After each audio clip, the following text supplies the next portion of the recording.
రాబోయే పార్లమెంట్ ఎన్నికలలో భాజపా ఒంటరిగానే పోటీ చేస్తుందని భాజపా జాతీయ ఉపాధ్యక్షురాలు డీకే అరుణ స్పష్టం చేశారు. మల్కాజ్గిరి పార్లమెంటు నియోజకవర్గ నాయకులు, కార్యకర్తల సమావేశంలో భాజపా జాతీయ ఉపాధ్యక్షురాలు డీకే అరుణ ముఖ్య అతిథిగా పాల్గొని ఎన్నికల్లో అనుసరించాల్సిన వ్యూహాలపై దిశ నిర్దేశం చేశారు. పార్లమెంట్ ఎన్నికలలో అత్యధిక స్థానాలను భాజపా కైవసం చేసుకుంటుందని ధీమా వ్యక్తం చేశారు. తెలంగాణ రాష్ట్రంలో ప్రగతి సాధ్యం కావాలంటే కేంద్రంలో భాజపా ప్రభుత్వం రావాలన్నారు. 100 రోజుల్లో 6 గ్యారంటీలు అమలు చేస్తామని చెబుతూనే రాష్ట్రం అప్పుల పాలైందని, కాంగ్రెస్ తప్పించుకొని ప్రజలను మరోసారి మోసం చేసే ప్రయత్నం చేస్తుందన్నారు. పార్లమెంట్ ఎన్నికలలో కాంగ్రెస్కు ఓటు వేస్తేనే 6 గ్యారంటీలను అమలు చేస్తామనడం కాంగ్రెస్ ద్వంద్వ వైఖరికి నిదర్శనమన్నారు. బోటాబోటీ సీట్లతో కాంగ్రెస్ అధికారంలోకి వచ్చిందని పేర్కొన్నారు. పార్లమెంట్ ఎన్నికలలో భాజపాను ఆపే శక్తి ఎవరికీ లేదన్నారు. తెలంగాణ రాష్ట్రం అప్పుల పాలైందని భాజపా పోరాటం చేసి బారాసాపై వ్యతిరేకత తీసుకువచ్చిందని, బారాసా భాజపా ఒకటేనని కాంగ్రెస్ మాట్లాడడం సరికాదు. బారాసా కాంగ్రెస్లో లోపాయికారి ఒప్పందం నడుస్తుందన్నారు.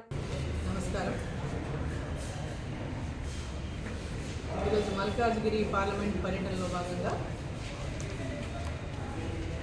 జిల్లా పార్టీ కార్యాలయంలో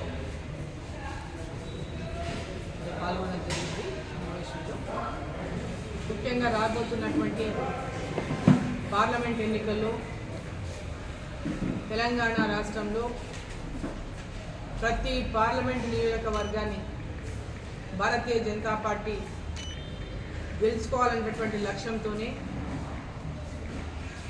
ఈరోజు భారతీయ జనతా పార్టీ ప్రతి పార్లమెంటు నియోజకవర్గాల్లో అనేక కార్యక్రమాలను తీసుకొని నరేంద్ర మోదీ గారి యొక్క పాలనలో గత 10 సంవత్సరాల్లో ఈ దేశం సాధించినటువంటి ప్రగతిని, సంక్షేమ పథకాలు, అభివృద్ధి కార్యక్రమాలు అన్నిటినీ కూడా ప్రజల్లోకి తీసుకెళ్లేటటువంటి కార్యక్రమాలను రూపొందించుకొని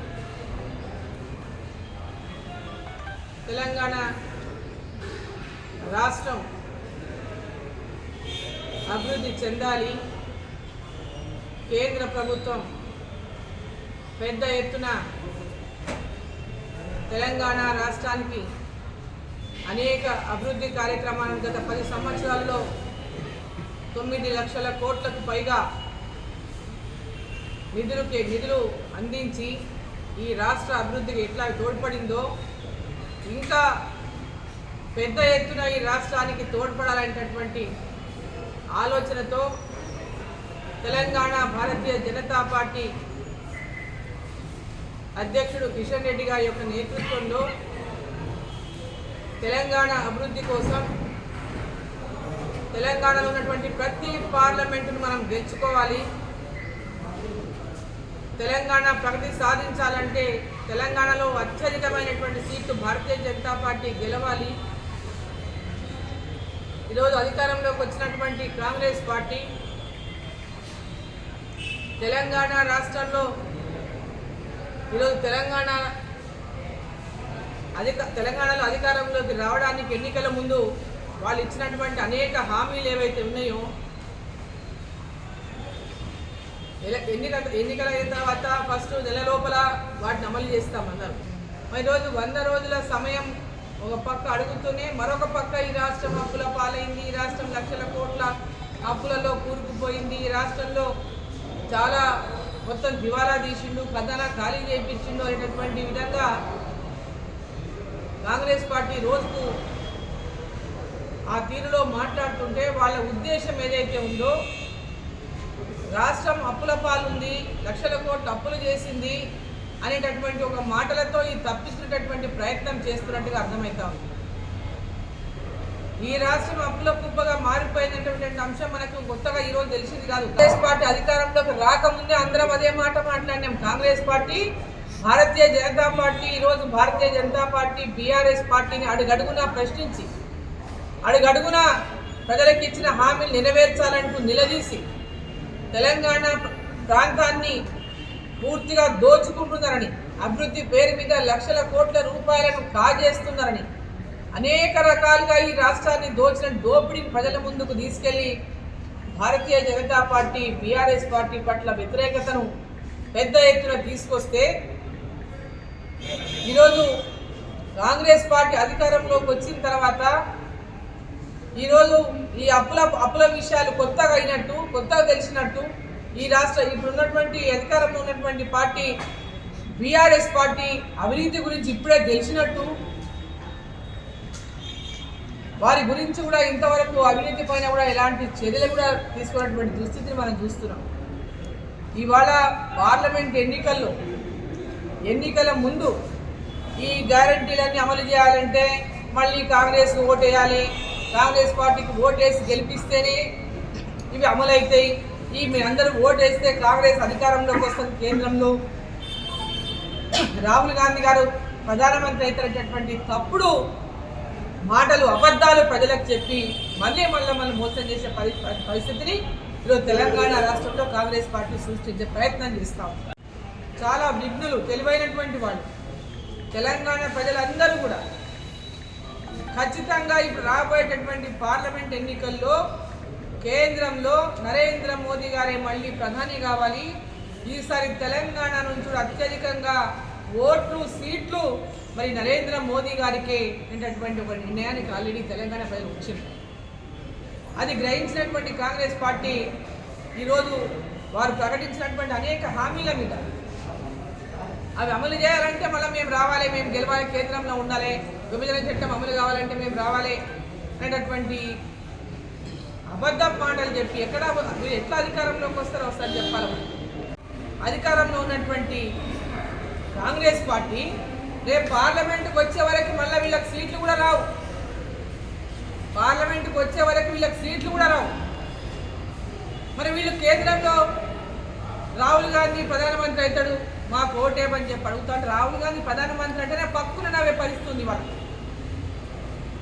ఈరోజు ఎన్ని రకాలుగా ఈరోజు ప్రజలని అంటే ఒక సౌత్ నార్త్ అనేటటువంటి ఒక సెంటిమెంట్ కూడా రేకెత్తించేటటువంటి ప్రయత్నం చేస్తూ ఉన్నారు.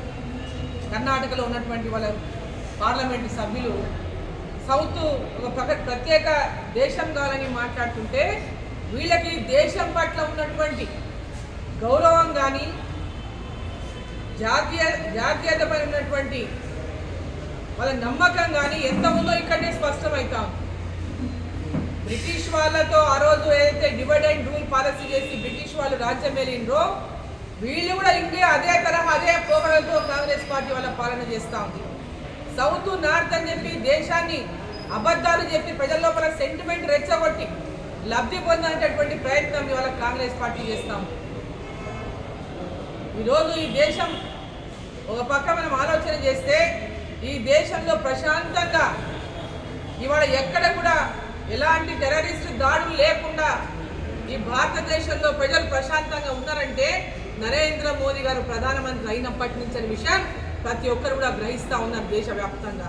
కాబట్టే మళ్ళీ నరేంద్ర మోదీ గారు గెలవాలని కోరుకుంటున్నారు.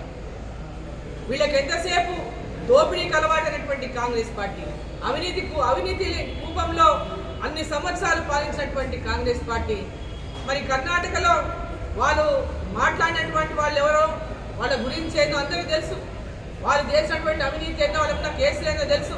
అంటే ఇలాంటి మాటలు మాట్లాడితే మేమేదో ప్రత్యేక దేశాన్ని కోరుకుంటే మేము ఎంత అవినీతి చేసినా రేపు మేము దోచుకోవచ్చని దేశాన్ని గురించి వాళ్ళు ఆలోచిస్తున్నారేమో.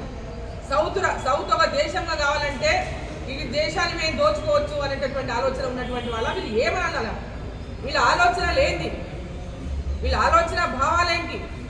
అధికారం కోసం ఏ గడ్డైనా తింటాము, ఏ మాట అయినా మాట్లాడుతున్నటువంటి తీరు ఏ మాత్రం కూడా సమంజసం కాదని చెప్పి ఈ సందర్భాన్ని నేను తెలియజేస్తా ఉన్నా. ఈరోజు తెలంగాణ ప్రజలు చాలా స్పష్టమైనటువంటి తీర్పుని ఇవ్వబోతా ఉన్నారు. పార్లమెంటులో అత్యధిక స్థానాలని మరి ఈరోజు తెలంగాణ నుంచి అందివ్వబోతున్నారు. కేంద్రంలో మరోసారి నరేంద్ర మోదీ గారు గతంలో కంటే ఎక్కువ స్థానాలను గెలిచి మళ్ళీ ప్రధానమంత్రి కాబోతుందని చెప్పి సందర్భంగా తెలియజేస్తూ ఈరోజు కార్యకర్తలంతా కూడా మమేకమై ఈరోజు తెలంగాణ రాష్ట్రంలో క్షేత్రస్థాయి నుంచి గ్రామీణ స్థాయి నుంచి కూడా ఈరోజు అనేక కార్యక్రమాలు ఈరోజు ప్రజల్లోకి వెళ్ళి మమేకమై పనిచేసేటటువంటి అనేక కార్యక్రమాలను రూపొందించుకొని భారతీయ జనతా పార్టీ ప్రజల్లోకి వెళ్తూ ఉంది. మరి మా విజయాన్ని తెలంగాణలో కానీ ఈ దేశంలో కానీ భారతీయ జనతా పార్టీ విజయాన్ని ఆపే శక్తి ఎవరికీ లేదు. మళ్ళీ ఒకసారి నరేంద్ర మోదీ గారు ప్రధానమంత్రి కాబోతున్నారని చెప్పి ఈ సందర్భంగా తెలియజేస్తా ఉన్నా. కీలకమైనటువంటి పాత్ర తెలంగాణకు అత్యధిక స్థానాలను ఇవ్వబోతా ఉంది భారతీయ జనతా పార్టీ అని చెప్పి తెలియజేస్తాం. బీజేపీ బీఆర్ఎస్ సిద్ధాంతపరంగా వేరైనప్పటికీ ఎన్నికలు వచ్చే వరకు కలిసే పనిచేస్తున్నాయని కాంగ్రెస్ వాళ్ళు ఆరోపిస్తున్నారు. ఇది అరిగిపోయిన గ్రామఫోన్ రికార్డ్ అయ్యా బాబు, ఎన్నిసార్లు అడుగుతారు. ఇది చెప్పి చెప్పి చెప్పి చెప్పి భారతీయ జనతా పార్టీ తెలంగాణలో బలంగా పుంజుకున్నదని ఏడ్చి అధికారంలోకి వచ్చింది. వాళ్ళకి ఎన్ని సీట్లతో అధికారంలోకి వచ్చింది? లోటాబొటి సీట్లతో అధికారంలోకి వచ్చింది కాంగ్రెస్ పార్టీ. అది 6 గ్యారెంటీలు చెప్పుకొని భారతీయ జనతా పార్టీ మీద లేని నిందలు మోపి మీడియా ద్వారా పెద్ద ఎత్తున ప్రజల్లోకి తీసుకెళ్లేటటువంటి ప్రయత్నం చేసి భారతీయ జనతా పార్టీ సృష్టించినటువంటి బీఆర్ఎస్ పార్టీ పైన సృష్టించిన వ్యతిరేకతను వాళ్ళు క్యాచ్ చేయాలి. ఎన్నడూ పోరాటం చేయలే. భారతీయ జనతా పార్టీ చేసిన పోరాటమే తప్ప బీఆర్ఎస్ పార్టీ పైన కాంగ్రెస్ పార్టీ పోరాటం చేసిందా? ఈనాడు ప్రతిపక్ష పాత్ర పోషించలే. ప్రతిపక్ష పాత్ర పోషించింది భారతీయ జనతా పార్టీ. ఇట్లాంటి అనేకమైనటువంటి కొన్ని మీడియాలు, కొన్ని ఎల్లో మీడియాలు భారతీయ జనతా పార్టీ మీద ఓర్వలేని వాళ్ళు, ఈర్ష ఉన్నటువంటి వాళ్ళు, అదే బీఆర్ఎస్ పార్టీ కాంగ్రెస్ పార్టీ లోపాయికారి ఒప్పందం చేసుకున్నటువంటి ఆ పార్టీలు భారతీయ జనతా పార్టీని తగ్గించాలని ఏదో కుళ్ళు రాజకీయాలు చేస్తే కుళ్ళిపోయింది పార్టీ. భారతీయ జనతా పార్టీ సింగిల్గానే పోటీ చేస్తుంది, సింగిల్గానే ఇక్కడ నుంచి అధిక స్థానాలు సాధిస్తుంది. ఇప్పటికే మల్కాజ్గిరి అనేది హాట్ సీట్గా మారింది. చాలా మంది ఆశావాహులు వీళ్ళ ప్రయత్నాలు చేస్తున్నారు. టికెట్ ఏ ప్రాతిపదికన కేటాయిస్తుంది? ఇది అది డిసైడ్ చేసేది జాతీయ స్థాయిలో కేంద్రంలో ఉన్నటువంటి మా జాతీయ పార్టీ ఎన్నికల కమిటీ ఉంటుంది. ఆ ఎన్నికల కమిటీలో ఇవన్నీ డిసైడ్ అవుతాయి. ఎక్కడ ఎవరిని ఎంపిక చేయాలనేటువంటి బాధ్యత మా పార్టీ కేంద్ర ఎన్నికల కమిటీ నిర్ణయం చేస్తుంది. టికెట్ ఆశించే వాళ్ళు ఎవరైనా టికెట్ ఆశించవచ్చు, కానీ అల్టిమేట్గా డిసిషన్ మటుకు కేంద్ర ఎన్నికల పార్టీ తీసుకుంటుంది. మేడం ఇప్పుడు తెలంగాణలో ఎన్ని స్థానాలు బీజేపీ కైవసం చేసుకునే ఆలోచన? 10 నుంచి 12 స్థానాలని మేము అనుకుంటున్నాము. ఇంకా 15 వరకు పెరిగినా ఆశ్చర్యం లేదు. అసెంబ్లీ ఎలక్షన్లో జనసేనతో పొత్తు పెట్టుకున్నారు కదా, ఇప్పుడు పార్లమెంటు ఎలక్షన్కి ఏమైనా పొత్తు పెట్టుకునే అవకాశం ఉంది? అది కేంద్ర పార్టీ ఆలోచన చేస్తుంది, మా పరిధిలో విషయం కాదు. కేంద్ర పార్టీ దాని మీద పొత్తుల విషయంలో వాళ్ళు ఆలోచన చేస్తారు. గెలిచే సీట్లు కూడా ఓడగొట్టుకున్నారు కానీ బీజేపీ వాళ్ళు అని ఆరోపణ ఉంది. ఎంతమంది కలిసి ఆరోపణ మీరు అంటున్నారు కదా, ఆరోపణ గురించి ఏం మాట్లాడుతున్నారు చెప్పండి. మేడం బరిలో ఉంటుంది అనుకోవచ్చా? పార్టీ ఆదేశిస్తే ఖచ్చితంగా ఉంటుంది.